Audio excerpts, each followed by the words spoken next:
Você falou essa questão geopolítica, porque até mesmo nas falas de alguns dirigentes do Fed, eles falando, repercutindo os dados do payroll, vendo o que precisa ser feito, para onde que essa taxa mais restritiva dos juros deveria chegar, me chamou a atenção a fala de um dirigente que ele disse o seguinte, olha, não importa muito pra gente o que vai acontecer com o resto do mundo, o que importa é eu trazer a inflação dos Estados Unidos para 2 e deixar a economia dos Estados Unidos ok. Agora, se vou causar uma recessão na Europa, se eu vou ter problema com a China, não me importa. Basicamente, ele falou, não falou com essas palavras mas deu a entender. Ele disse o seguinte, que o que importa para o Fed, o que importa para a economia americana é a economia americana. Então, não importa se vai trazer uma recessão em outros países ou se vai ter um problema com outros países.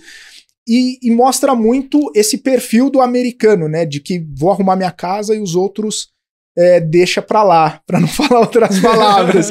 Mas eu queria entender um pouco a sua visão exatamente sobre isso, já que tem todo esse contexto geopolítico, Estados Unidos, inclusive, Biden fez uma norma lá sobre a questão de exportação dos semicondutores para a China, enfim, esse jogo geopolítico acaba impactando também nas decisões dos americanos, que acabam trazendo muitas vezes consequências mais duras para quem está fora do que para os Estados Unidos mesmo, né?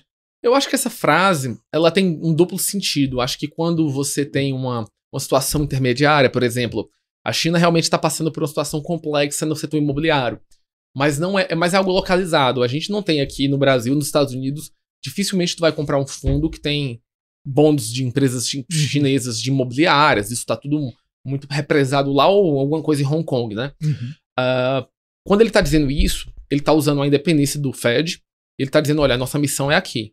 Eu não tô preocupado com isso. Tem um sentido, acho que tem um sentido programático, tem um sentido legal, tem um sentido que ele responde ao Congresso, no final das contas, sobre a política e o objetivo dele é dizer, olha, por que a gente não conseguiu trazer a inflação pra meta? Né? Esse é o ponto.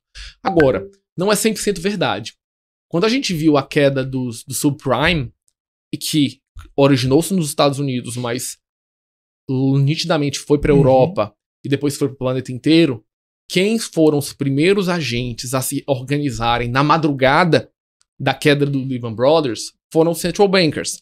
Então você teve o Bernanke, você teve a Kuroda no Japão, você teve Draghi na União Europeia, né? Mervyn King no Bank of England.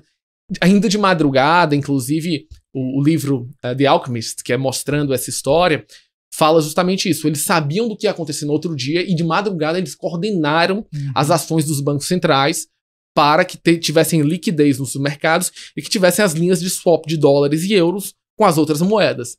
Então isso é relativamente é uma meia-verdade. Tá. Quando um efeito econômico monetário gerado nos Estados Unidos se espalha no planeta inteiro e essa onda pode voltar para os Estados Unidos, o Fed liga para os outros e diz, olha, o que é que precisam de ajuda? O que é que vocês precisam de ajuda para impedir que esse negócio exploda? Não volta o chicote. Não volta o chicote, porque o que acontece? Explodiu o subprime lá, se fosse destruindo os outros mercados, os outros bancos, isso ia voltar com uma onda saiu uma onda de 3 metros, voltou uma de 20.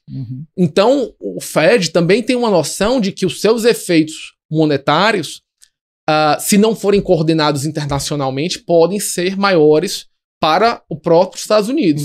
Então, isso é uma meia-verdade. Agora, o subprime foi criado nos Estados Unidos. É um ponto fundamental. Hoje mesmo, tem uma linha de swap que o European Central Bank está fazendo de renminbi com euros, de uma linha emergencial. A gente ainda não sabe o que é, mas isso foi anunciado agora pela manhã. Mas alguma coisa pode estar acontecendo e a gente não sabe. Agora, nos últimos 10 anos, o que eu vejo na prática é os bancos centrais estão cada vez mais interligados. Os secretários de Tesouro, ministros da Fazenda, nem tanto. Eu acho que eles olham muito mais para dentro.